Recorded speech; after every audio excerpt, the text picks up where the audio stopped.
അതായത് ഒരു പെൺകുട്ടി അവളെ മോശമായിട്ട് നോക്കിയ ഒരാളുടെ വീഡിയോ ഇൻസ്റ്റഗ്രാമിൽ ഇടുന്നു. അതിനെ തുടർന്ന് അയാളെ സംരക്ഷിക്കാൻ വേണ്ടി ധാരാളം ആളുകൾ രംഗത്ത് വരുന്നു. നമ്മുടെ സാംസ്കാരിക കേരളത്തിലെ വളരെ വ്യത്യസ്തമായിട്ടുള്ള ഒരു ആചാരമാണ് കേട്ടോ ഇത്. അതായത് ആരാണോ വേട്ടക്കാരൻ അവരെ സംരക്ഷിക്കുന്ന ഒരു നിലപാട്. മറ്റയാൾ ഇരയാണെന്ന് ഞാൻ പറയുന്നില്ല, പക്ഷേ ആ പെൺകുട്ടിയെ വളരെ മോശം രീതിയിൽ, അതായത് അവരുടെ വസ്ത്രം മോശമായത് കൊണ്ടാണ് അയാൾ നോക്കിയത്. വസ്ത്രം മോശമാണെങ്കിൽ ഏതാ മോശമായിട്ടുള്ള വസ്ത്രം, ആരാ മോശമൊക്കെ തീരുമാനിക്കുന്നത്? ഈ കമന്റ് ഇട്ട ആളുകളുടെ പ്രൊഫൈലൊക്കെ ഞാനൊന്ന് കയറി ഇറങ്ങി നോക്കി. അപ്പൊ അതിനകത്ത് ഈ പറഞ്ഞ മോശം വസ്ത്രങ്ങൾ, ഈ മോശം വസ്ത്രം എന്ന് പറയുമ്പോൾ സാരിയാണ് കേട്ടോ എടുത്തിരിക്കുന്നത്. സാരി എന്ന് മുതലാ മോശമാണെന്ന് എനിക്ക് അറിയില്ല. പിന്നെ അവരിവിടെ ഇങ്ങനെ തുറന്നു കിടക്കുന്നത് അത് അടയ്ക്കാത്തത് കൊണ്ടാണ് ഈ അപ്പൂപ്പൻ വീണ്ടും വീണ്ടും നോക്കിക്കൊണ്ടിരുന്നെന്നാ പറയുന്നത്. അടച്ചാൽ നോക്കാതിരിക്കാനും അടച്ചില്ലെങ്കിൽ നോക്കുന്നതും എവിടുത്തെ നടപടിയാണ്? അതായത് അപ്പൂപ്പന് പിന്നെ ഒരാൾ ഭയങ്കരമായിട്ട് ന്യായീകരിക്കുന്നുണ്ട്, അപ്പൂപ്പൻ നോക്കുന്നത് മുമ്പിലിരിക്കുന്ന ഫോണിലോട്ടാണെന്ന്. മറ്റുള്ളവരുടെ ഫോണിലോട്ട് എത്തി നോക്കുന്നത് വേറെ വലിയൊരു പ്രശ്നമാണ്. അത് വേറെ സദാചാരത്തിന്റെ ഇടപാടി വരും.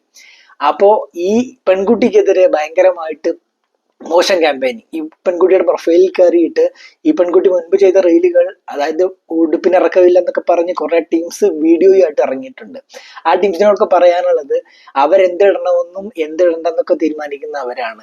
എന്തിട്ടാലും എന്തിട്ടില്ലെങ്കിലും അവരെ നിങ്ങൾക്ക് നോക്കാം, പക്ഷേ അവരെ വെറുപ്പിച്ചുകൊണ്ടായിരിക്കരുത് ആ നോട്ടം. എന്തിലാണ് പ്രശ്നം? ഒരാൾക്ക് ബുദ്ധിമുട്ടുണ്ടാകുന്ന രീതിയിൽ അവരെ നോക്കുമ്പോഴാണ് അതൊരു ക്രൈമായിട്ട് വരുന്നത്.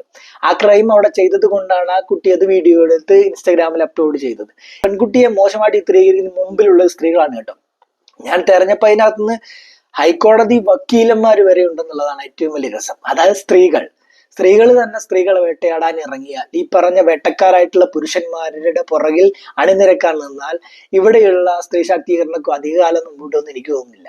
ആ കൊച്ചിനെ ഡ്രസ്സ് ഇടാൻ പഠിപ്പിക്കുന്നതും ആ കൊച്ചിനെ അച്ചടക്കം പഠിപ്പിക്കാനാണ് കമന്റ് ബോക്സിലുള്ള ആളുകൾക്ക് ഭയങ്കര തിടുക്കം. നാളെ നിങ്ങളുടെ പെങ്ങളോ അല്ലെങ്കിൽ നിങ്ങളുടെ അമ്മയോ കാമുകിയോ അല്ലെങ്കിൽ നിങ്ങളുടെ ഏതെങ്കിലും സുഹൃത്തോ ആരെങ്കിലും ഉള്ള പുറത്തു പോകുമ്പോൾ ഇതുപോലെ ഒരാൾ ചെയ്താൽ നിങ്ങൾ അതിനെ റിയാക്ട് തന്നെ ആയിരിക്കും ചെയ്യുക. അല്ലാതെ ഈ പറഞ്ഞതുപോലെ ഇരയെ പോയി, അല്ല ഈ മേൽ പറഞ്ഞതുപോലെ വേട്ടക്കാരനെ പോയി സപ്പോർട്ട് ചെയ്യുന്ന നിലപാട് നിങ്ങൾ എടുക്കാൻ സാധ്യതയില്ലല്ലോ. ഒന്ന് മനസാക്ഷിയോട് ചോദിച്ചാൽ മതി ആരുടെ ഭാഗത്താണ് നിങ്ങൾ നിൽക്കുന്നതെന്ന്. അപ്പൂപ്പൻ എത്തി നോക്കുന്നത്, പല അപ്പൂപ്പന്മാരും ഇതുപോലെ ഉണ്ട് കേട്ടോ. ഈ അപ്പൂപ്പൻ മാത്രമല്ല, ഈ അപ്പൂപ്പന്റെ ഫോട്ടോ കാണിച്ചെന്ന് മാത്രം, ഫോട്ടോ കാണിക്കാത്ത എത്ര അപ്പൂപ്പന്മാർ ഇതുപോലെ നോക്കി ആളുകളെ ദഹിപ്പിച്ചുകൊണ്ടിരിക്കുന്നുണ്ട്. Thank you.